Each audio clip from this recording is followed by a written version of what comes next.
have something good to say. I'm teaching kids now how to be rich by age 40. If you live in America, with banks and capital and money and churches and sermons and libraries and books and teaching and training and classes and rallies and inspiration, shouldn't you be rich by age 40? If you're not, isn't something wrong? The word isn't right, the word's wrong. Something's wrong. Now, there's nothing wrong with the country, and there's nothing wrong with the community, and there's nothing wrong with the library and the books, and there's nothing wrong with the churches and the sermons, and there's nothing wrong with the school and the teachers, and there's nothing wrong with what's happening, and there's nothing wrong with you, but there's something wrong with your philosophy. Somebody sold you the wrong plan. Wow, it's easy to buy the wrong plan, buy the wrong philosophy, and make errors in judgment that compound into pennies instead of treasure. So, one of the major reasons for looking at results is to see what might be wrong with activity. Maybe it's activity that's producing poor results. Now, a lot of people are working hard, but they're not making much progress.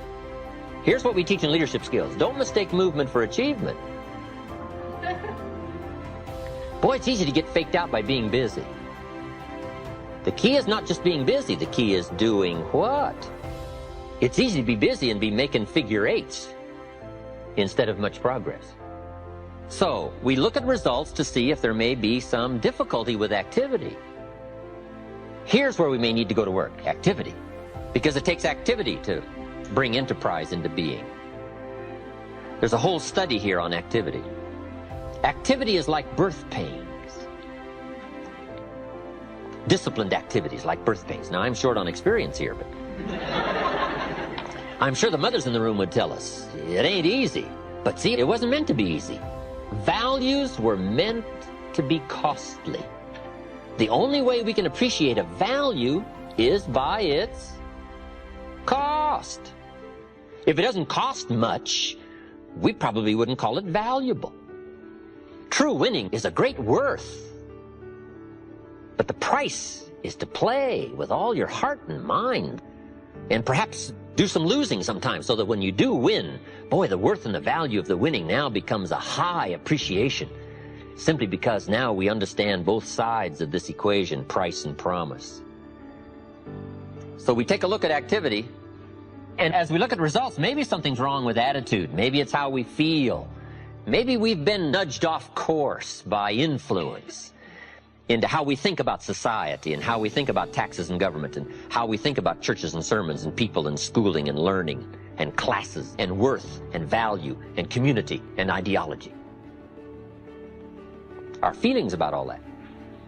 Then if the results aren't there, one of the major places to look is philosophy. Where have I missed in the refinement of my thinking? Because my thinking has brought me here. Maybe I need some changes in my thoughts, my thinking, the books, the classes, the lessons, the studies, the decision-making, errors in judgment. If I went back and corrected some errors in judgment, do you think that would affect the next 3 years? The answer is, of course. The new equity would be astounding. The new treasure would be exciting, simply by making some corrections in philosophy. So we take a great deal of time to look at results, to check errors here, and errors here. All right, here's number 5, and I'm sure you've guessed already what number 5 is, lifestyle. Lifestyle is simply how you choose to live, how you design your life. It's key to understand, some people have learned to earn well, but they haven't learned to live well. The man studied economics, but he didn't study lifestyle. Or he's got the money now, but he doesn't have the joy. Here's what lifestyle is. Figuring ways to live uniquely. And it's a study, it's a practice, it's an art. It's as much of a skill as economics, learning to live well. Finding ways to bring joy, pleasure, excitement, appreciation, and awareness of how unique life can be. It's a study, it's a practice. It doesn't come by accident. Happiness is not an accident, it's an art. Lifestyle is not an amount. Culture is not an amount. Sophistication is not an account. Sophistication is a practice. It's an art. Learning by words and phrases and sentences to communicate with other people. Here's where part of the fortune lies. the use of language. There's magic in good communications. There's magic in the human touch of words. It was said the pen is mightier than the sword. That's true. Words are powerful. Words are almost godlike. I'm an amateur on some of these studies, but an ancient verse says, God was the Word, and the Word was God. Wow, powerful language to illustrate how powerful the Word is. Words can be life-changing. Words can give life. Words can formulate ideologies, democracy and freedom and capitalism and all the things we enjoy in this unique country. We have to find ways to give words to that so that it can be understood.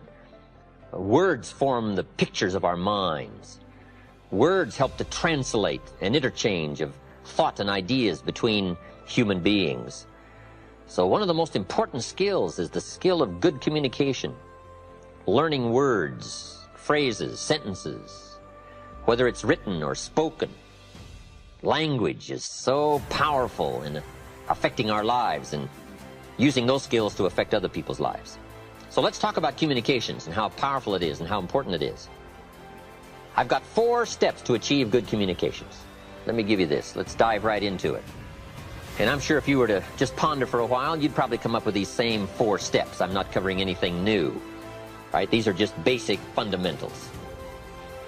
But here's where it all starts. Fundamentals.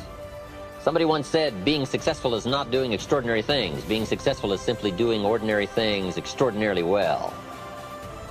So let's talk about some fairly ordinary things. See if we can't find an extraordinary way to put it into action. 4 steps to achieve good communications. Number 1, have something good to say. Right, that's obvious. Success is a study of the obvious, a refined study. So to achieve good communications, first of all, you've got to have something. In computer language, it's very simple. Nothing in, nothing out. You cannot speak that which you do not know. You can't share what you don't feel, and you can't translate what you don't have, and you can't give what you don't possess. So first of all, to give it, to share it, for it to be effective, you got to have it. So good communications, first of all, starts with preparation. Key word. Preparation is simply getting ready. And a big share of our life is simply getting ready, getting ready. That first 5 years was to get ready to start our formal education. The next 8 years. 8 years is a chunk of time, right? But after 8 years now, you're ready for high school. That's a long time. 5 years and then 8 more years. That's a long time to get ready. So now we go through 4 years of high school. And all those 4 laborious years are to get ready for college. Now another 2, 3, 4, 5, 6 years. 6 more years to get ready. Right? To be gainfully employed and earn a living and get out there in the marketplace and see what we can do. A lot of life is just simply getting ready, preparation. Now, to get ready for good communications, you got to spend part of your year, part of your day, getting ready for the next day, part of the week getting ready for the next week.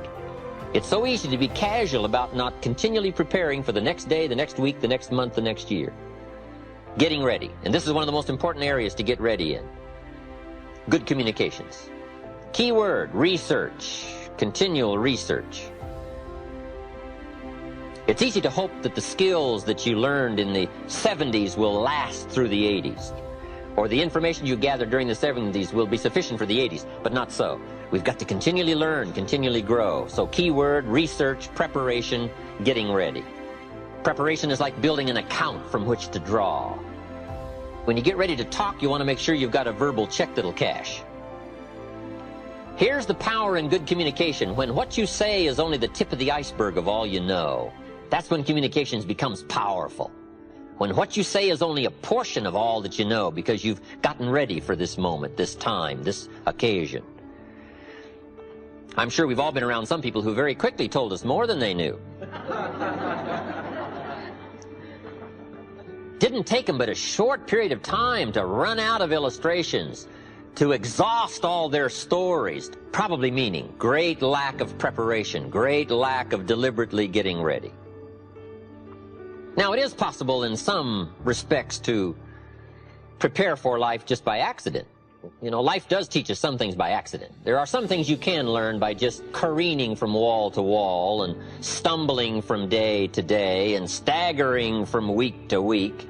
I mean, you can learn some things that way. But the other 99% of what you need to know has got to be on purpose. Preparation on purpose. Good phrase. Am I engaged in preparation on purpose to get me ready to do in communication the skills that are necessary to take me where I want to go? Good question. And that's what we're here for, to ask some of the tough questions. When I met Mr. Schoaf, he asked me the tough questions. I'm 25 years old. He said, Mr. Owen, you've been working 6 years. I started working when I was 19. Mr. Schoaf asked me a simple question. He said, Mr. Owen, how are you doing? I said, not very well. Mr. Schoaf said, I suggest you not do that anymore. Wow, tough questions. Mr. Schoaf said, Mr. Owen, how much money have you invested in the last 6 years? I said, what do you suppose, roughly? Not any. Schoaf said, who sold you on that plan? Wow, tough questions, tough questions. And it's so important for somebody to come along and ask us the tough questions and not let us get by with small numbers and small answers. So that's what I'd like to do, ask some of the tough questions. Let me give you now some key words that'll help us to prepare for good communications. Key words. Number one, interest. To prepare for good communications, take a new interest in life. Here's a good pledge to make at the beginning of the day. I'm going to be more interested in this day. I'm going to see if I can get more from the day. Boy, it's easy if you're not careful to just try to get through the day. But sophisticated people learn to get from the day. They don't want a day to go by without gathering up some new ideas, some new impressions, new color, new nuances, new sense of worth and value. They gather from the day, interest. And here's two of the major subjects to study with interest, life and people. Develop a new, sharper interest, new, sharper focus on life and people. What's happening, what's going on. Now, that new commitment to a new interest for the day will get you ready for the years to come with better communications. Because to say it well, you have to feel it well. To say it well, you have to know it. And to know it, you just got to go through the laborious process of gathering, extracting the information. So that's the first word, interest. Here's the second word, fascination. A bit beyond just simple interest. Interested people are probably satisfied that it ticks. It ticks. And that's good to know. It ticks. But fascinated people want to know what? What makes it tick? Fascinated people aren't satisfied usually with surface information. They've got to know more than just what appears. What's really going on? The hippies had a pretty good question in the 60s. What was it? The hippies. Good question they had. What's happening? That's a good question. What's happening? And sophisticated hippies say, what's really happening, right? What is really going on? What's making things tick? What's making things happen? Why do people feel like they do and think like they think? What is the difference between success and failure? Who has the appetite and who doesn't have the appetite? This whole fascination about life and people and circumstances and society and money and banks and churches and sermons and books and records and life experiences and enterprise and nations and color and races and religion and a whole fascination for this wide panorama of life and life experiences. I'm telling you, if you'll take a new fascinated look at life and what's going on, it will now show up in color and sharpness in your future communications. It'll have a new reach and a new depth. It'll have a new insight, a new excitement. Now, I've got a good experiment for you to try. The next time you're tempted to be frustrated, see if you can turn it into fascination. How to turn frustration into fascination. That's a good skill to try to learn.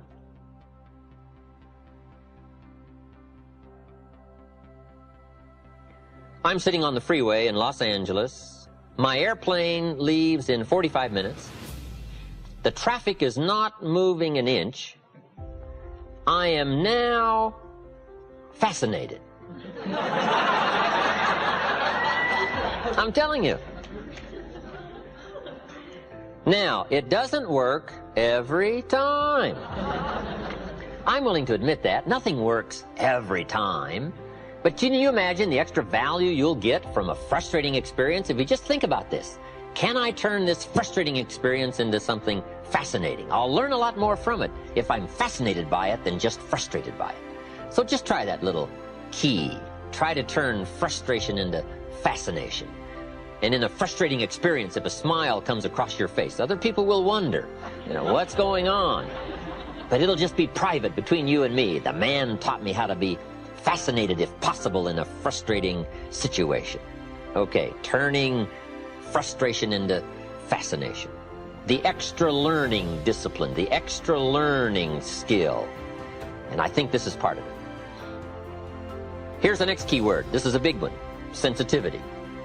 To really communicate well and to touch people in a wide range and from a wide range of experience, you've just got to have felt the experience. It's got to be part of you. Sensitivity training.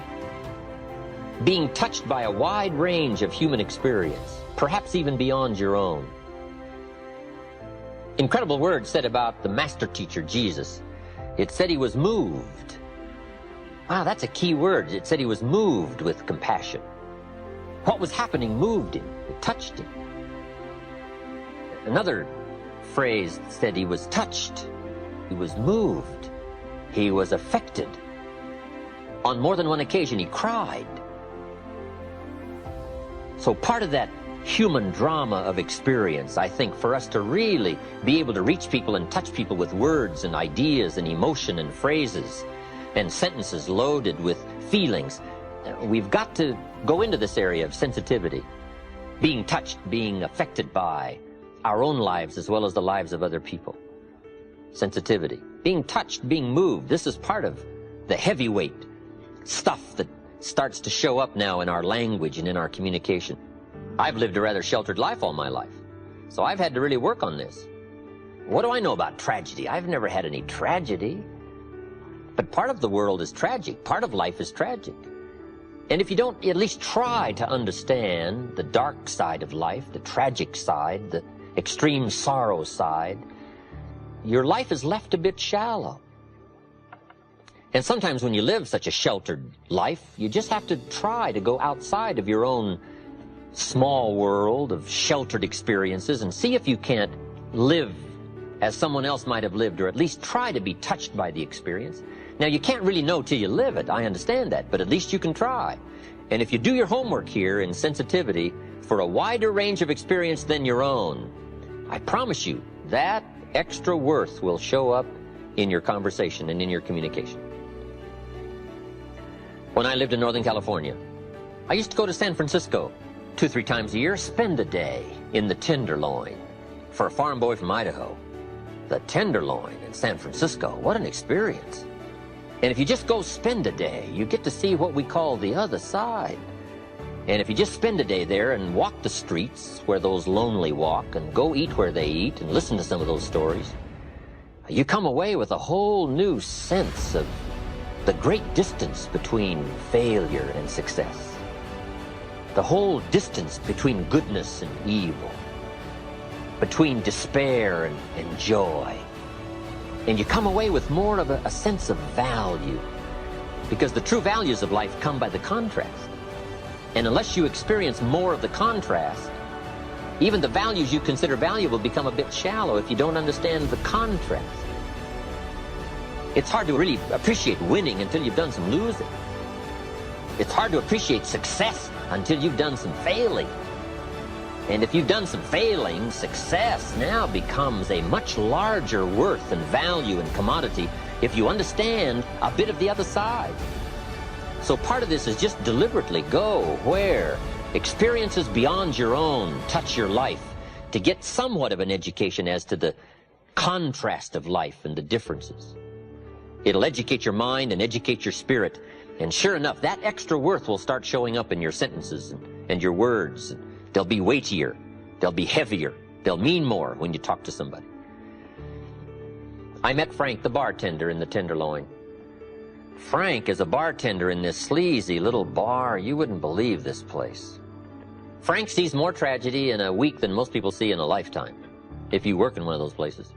I'm visiting Frank one day, and Frank and I are talking. Frank says, see that lady sitting over there on the bar stool? And I said, yes. He said, how old do you think she is? I said, she's 45. Frank says, she's 25. I said, wow.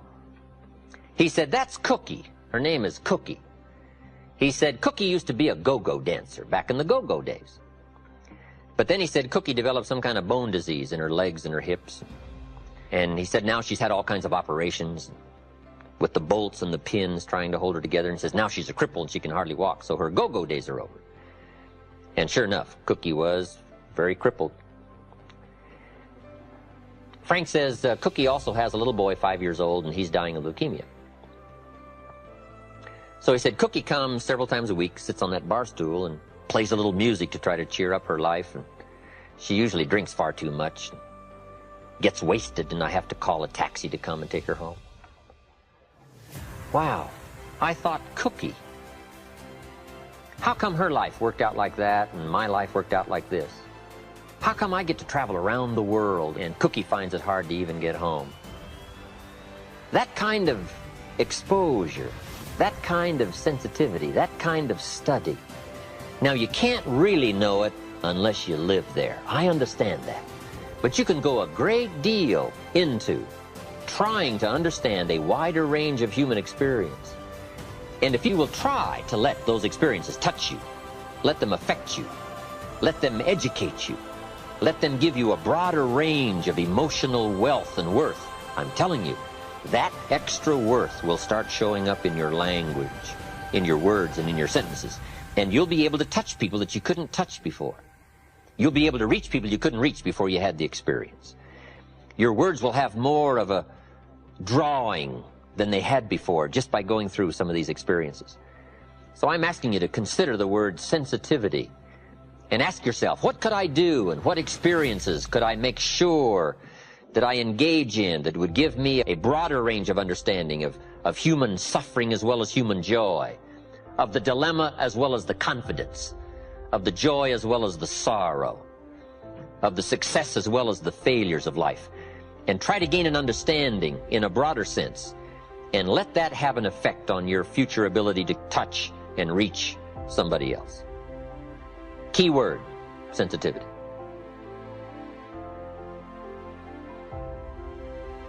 Here's number 4, knowledge.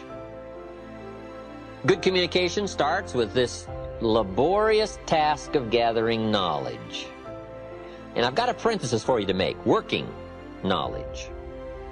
Knowledge that you deliberately gather that will work for you in the future.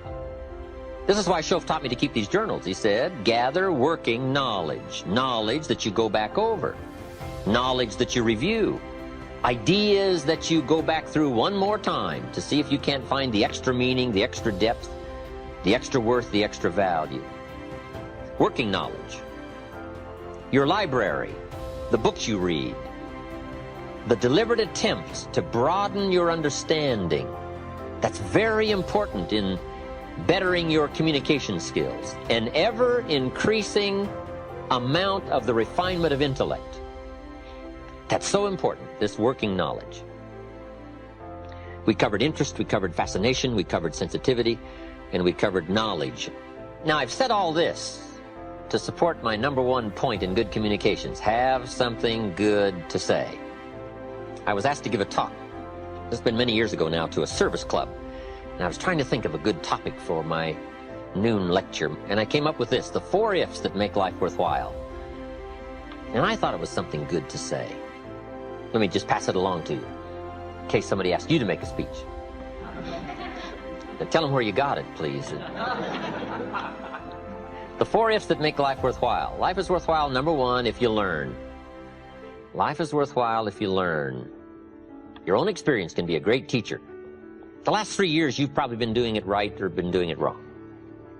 Mr. Schoaf pointed out to me when I was 25, he said, don't ignore the last 6 years. 6 years is a pretty good chunk of time to go over and evaluate and put it on the scales and say, it either weighs or it doesn't weigh.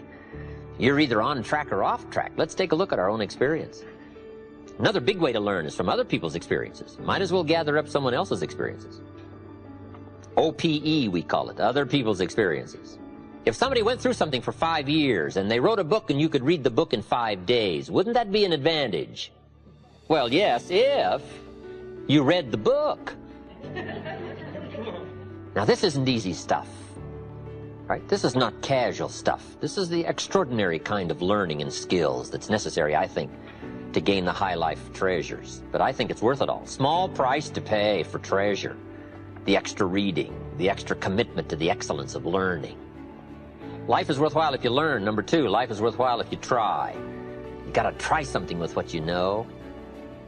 Can you win the next game that's set up? I don't know. How are we gonna know? You gotta try. How else are we gonna know whether you can be a winner in the next game? I don't know. Just make a commitment to try.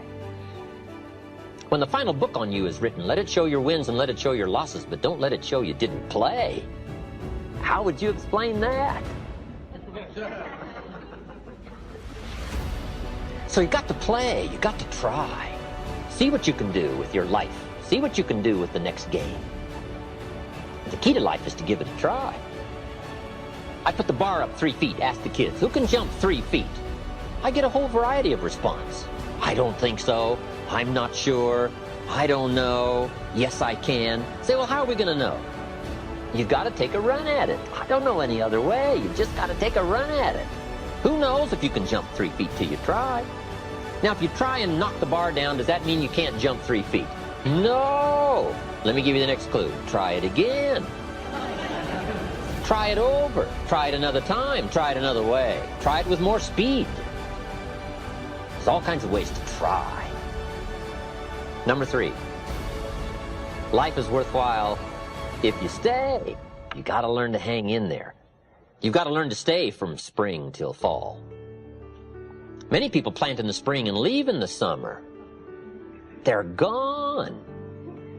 First hot day. I thought, sure, John, it'd last a month. Where is he? I don't know.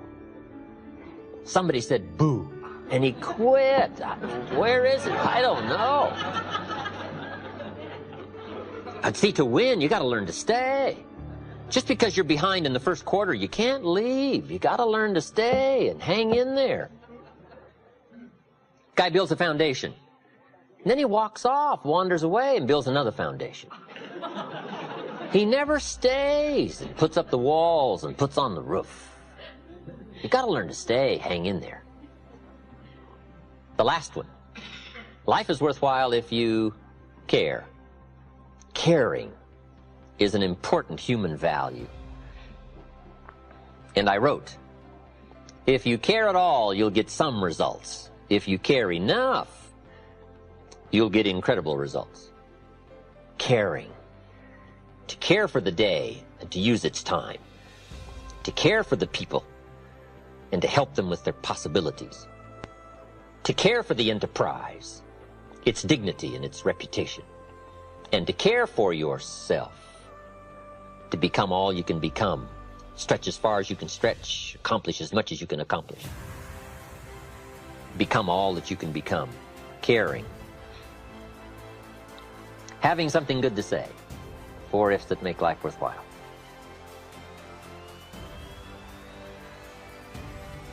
Learning to say it well. Now, this is a whole subject in itself. This is worth a weekend of study. Let me just give you a short list of suggestions on learning to say it well. Number 1, repetition. It just takes practice. I don't know any substitute for the practice. To learn any skill, you just got to go through it again and again and again. My first attempt at lecturing, especially outside my own comfortable business circles, was pretty tough. Learning to say it well was a struggle for me. But I kept at it and kept at it. And now I've gotten better. I do one seminar called Challenge to Succeed. It's about 4 hours long, and I can do it without any notes. Every once in a while a person comes and says, you lectured this evening for 4 hours without any notes. How can you do that? I said, it's very simple. I've done it a few thousand times. We call that simplicity. You just do it over and over and often. I've got a good question. How long do you want it to take to get good at what you do? You say not very long. Then you've got to do it often. Do it often. Repetition starts the skill. Now, it also must be repetition with the objectivity of getting better. Because sometimes it's easy to be casual just about repetition and not get much better. How about the man who's been talking for 10 years, but he's making the same verbal errors he made 10 years ago? Or 10 years ago he said, I don't quite know how to put this. 10 years later he's saying, I don't quite know how to put this. We say, hey, 10 years is too long not to know how to put it. We can give you 10 hours not to know how to put it. You can stretch our patience and take 10 days not to know how to put it, but we can't give you 10 years. 10 years is too long not to make enough progress in better language skill. So, repetition with purpose. The purpose is to grow and to change, to develop, to expand, to make progress. Here's some other parts to saying it well. Sincerity. From the heart. With noble intent. Wishing to bring value. That adds immeasurably to your ability to speak well, communicate well. Sincerity. There's no substitute for sincerity. I can forgive you for a mistake in judgment, but I can't forgive you for a mistake in intent. Next key part to saying it well, brevity. Part of the key is to be brief. You can't linger too long, I've discovered in my lecturing and speaking around the world. You can't linger too long on any one point. Brevity. I used to tell stories too long. I get involved in a long story on and on. By the time I hit the punchline, people forgot how it started. Now it doesn't make sense. Too long. Here's why brevity is important. The human attention span is short. You haven't got long to get it said before you lose your audience. Now, the best practice I know of here is practice on the kids, because their attention span is really short. Right? Underline really. You talk to kids for 30 seconds, they say, how long is this going to take? Right? I mean, they're already bent out of shape, right? Looks like you're going to take forever to get to the point, get it said. Brevity. Jesus, master communicator, was probably the best. In selecting his team, he would look at somebody and say, follow me. That's brief. That's, right? That's short. Now, how could you be so brief and yet be so effective? I think probably because of all that he was that he didn't have to say. Sometimes we try to make up in words what we lack in self-confidence. So part of the key to being brief is personal development, personal growth, personal awareness, understanding self-worth. Now you can use the economy of words. And this is a good position to be in, that what you are adds so much weight to what you say that you don't have to say very much.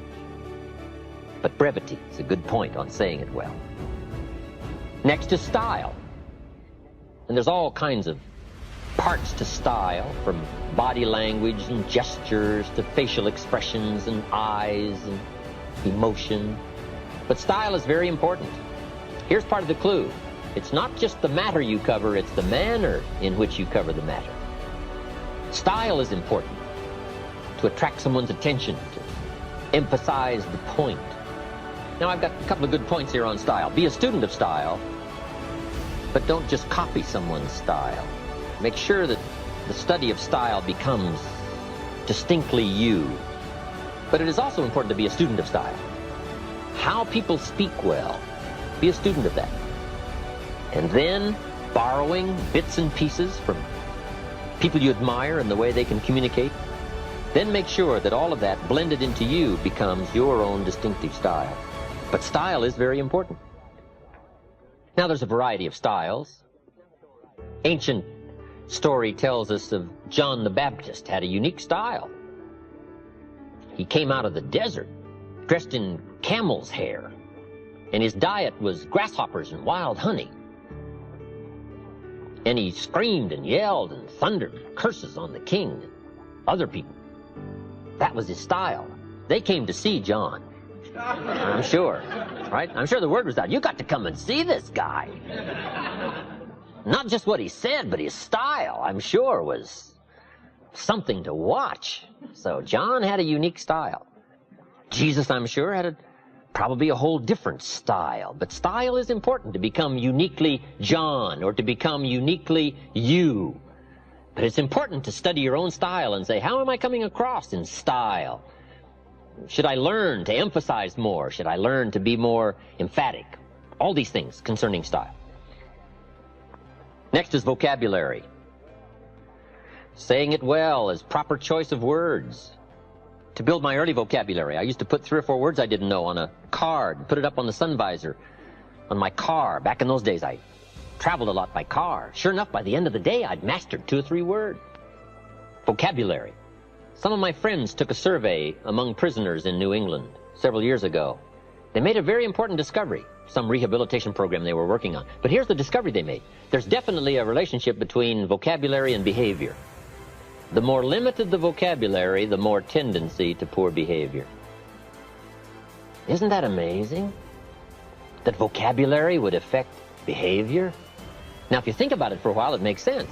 Here's why. Vocabulary is a way of seeing.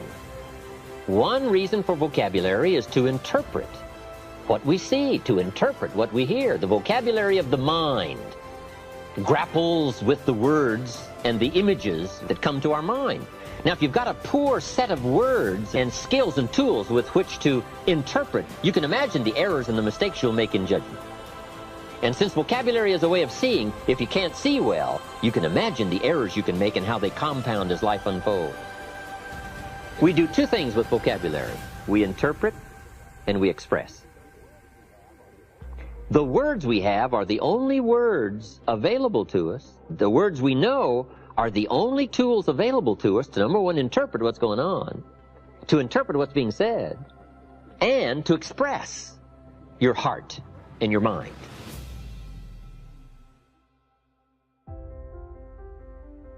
Now, if you can't interpret well, and if you can't express well, you can imagine what a deterrent that is to the good life. And the extra treasures, the extra feelings, awareness, riches, power, influence. So it's very important to have a good vocabulary. So I would ask you, one of the most important books in your library should be the dictionary. Just go through the dictionary. The words are fascinating, their origin and where they came from. Vocabulary. Now here's the last part on saying it well. Don't forget to say it. Practice the art every chance you get. And try to say it well. It's easy to be lazy in language all day and not practice the gift and the art. Then when it comes time to make an important talk, to appeal to a child, we're missing the words and missing the sharpness and missing the vocabulary simply because we lack the practice of doing it every day. If you want to get good at communication, you have to be aware of doing it every day as a practice session of getting better, so that when the real important occasions arise, you will have the gift and you'll have the style, you'll have the sharpness and the clarity and the substance and the emotion. I have a key phrase for you. Actions are no substitute for words. Don't fail to say it. Now, we've heard the old expression, words are no substitute for action. That's true. Talk, talk, talk, never act. That's not good. But this also isn't good. Act, act, act, and never talk. We must be gifted with words if we want the full treasure of life. So practice every occasion you get. It's okay to send somebody flowers, but don't let flowers do all your talking. Here's why. Flowers have a limited vocabulary. About the best flowers can say is, you remembered. That's about the best. Or, you care. That's about all. Flowers don't say, you do incredible things to me. Nobody in this world affects me like you do. Now, see, flowers talk, but they don't say that. That you got to add in the card. Right? That you got to add in person. So the next time you give flowers, say, just so my flowers won't do all the talking, let me add. And then put the gift of words to work to go along with the activity. And you will start to sense this whole growing excitement about using language to affect somebody, to translate feelings of heart and mind. And the response you're going to get and the results you're going to get starts growing in measurable quantities. I'm just asking you to take the extra time to engage in these arts and practices. The gift of language. Communications. Affecting people with words. So we've covered step 1, have something good to say. Step 2, say it well. Here's step 3 to good communications. Read your audience. It's very important to read and to pick up the signals of what's happening with your audience. Now, when I first started lecturing outside my business circles, I had some problems here. Reading my audience. I think my early audiences, they all could have left halfway through and I'd have never known it. I was so intent on what I was saying that I was a bit unconscious of what was going on out there. Then I finally learned to look up, to watch and see what's happening. We call this reading what's happening. My largest audience has been 10,000. I wasn't the only speaker. Art Linkletter, Paul Harvey, Dr. Peel, Zig Ziglar, myself. We each had an hour, but we had 10,000 people. But now that was the first time I'd ever talked to 10,000 people. Awesome event for me. You know, Paul Harvey, he didn't have any problems. Art Linkletter, he didn't have any problems. But I had some problems that first 4 or 5 minutes, right? 10,000 is a lot of people. And you got to read fast, right? Because 10,000 people can turn on you quick. But learning to read what's going on back there, what's happening. Now, it's also just as important to read a person, to read a child. If you want to be effective, you've got to get the feedback. You've got to pick up the signals to know whether to be stronger or whether to ease off, whether to change stories, change words, change language. All of this comes by a good ability to read your audience. So let me give you some clues on reading. Number 1 is simply to listen. Part of reading is listening. You pick up a lot of clues as to what else to say, what all to say by being a good listener. From early times, I think we've learned to be a good speaker, you got to be a good listener. That's where you pick up the information, is to listen well, especially in a private conversation, a more informal conversation. Good listening habits. That's part of reading. Number 2, you got to read what you see. There's a good book called How to Read a Person Like a Book. It's a pretty good book by Nirenberg. And it's a study of body language. Now, you can't get too deeply involved in this, or you'll be so intent on reading body language that you may miss the point. But we can all, I think, use some help here. And now, some things are very obvious. You're talking to somebody and they've got their arms folded and their chin tucked down and they're frowning. That probably means, right, you got your work cut out for you. You got to reach deep into your bag of experiences and language, because this one isn't going to be easy. So some body language is fairly obvious. If you're talking to somebody and they're leaning toward the door, that probably means something, right? It means you're going to have to get with it. You're not going to have an audience long. So part of it is just being conscious, right? Body language, reading what you see. Now, kids are pretty easy to read because they don't even try to fake you out, right? You talk to kids and they're staring out the window. I mean, they don't mind showing their total unconcern. But now here's what's more challenging. In a polite society, sometimes body language can be deceiving. If somebody, while you're talking, looks at you and smiles, you got to make sure you don't misread that. Here's what we teach in leadership skills. Don't mistake courtesy for consent. In a polite society, we learn sometimes to be courteous, but that doesn't mean we buy the story. With somebody being polite, smiling and nodding, you got to make sure you don't misread that and stop short of the full persuasion. Don't mistake kindness for acceptance. In a polite society, we've learned to be kind, but that doesn't mean we've accepted. So part of this is a little more subtle in reading in a polite society, whether or not somebody is buying your argument, if they're being persuaded by your presentation. So body language, picking up those signals. Now here's the one that's probably the most effective, but it's probably the most elusive. Reading the emotional signals. This is an area probably where the women have it over the men. Picking up the emotional signals. I think men can learn these skills, but I think women have a lot of this automatically. Men can learn it, but it's something we all have to learn. Emotional signals. Picking up the signals of whether to change your language, be sharper or to be softer, to go after a problem or to ease back and give it time to soak. Part of this is just picking up the feelings, picking up the emotions, being sensitive to the situation. This is not easy stuff. This is extra learning stuff, extra skills. But this is called summit learning, for those extra measures of rewards that come from communicating by learning these extra skills. So third, very important to read your audience. How are you coming across? What is the effect? From a child to an auditorium full of people. Reading. Here's the fourth step to good communication. Number one, have something good to say. Number two, say it well. Number three, read your audience. Number four, intensity. Here now starts the power of what we say. Part of the strength of what we say is the words we choose. The greater part of the strength of what we say is the emotions that are loaded into the words. Here's what has power unmatched, words loaded with emotion. There is no greater power. Words have an effect, but words loaded with emotion have an incredible effect. My words may reach you, but if I can't touch you with my spirit, if I can't touch you with my emotions, my feelings, my beliefs, then I probably haven't affected you very much. We might describe words like a little straight pin, right? Guy buys a shirt, it's got all these little pins in it, right?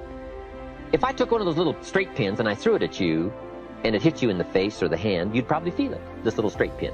That means I got you with my words. But what if I took that little straight pin and wired it to the end of an iron bar, and I let you have it with that? See, I can drive the pin through your heart. Now, the reason I can do that is because the pin is the words, but the iron bar is the emotions, the feelings, the belief, the commitment. All that I am, if I can put more of what I am into what I say, no telling what miracle I can wrought. No telling how much of an effect I can be. Real persuasion comes from putting you into what you say.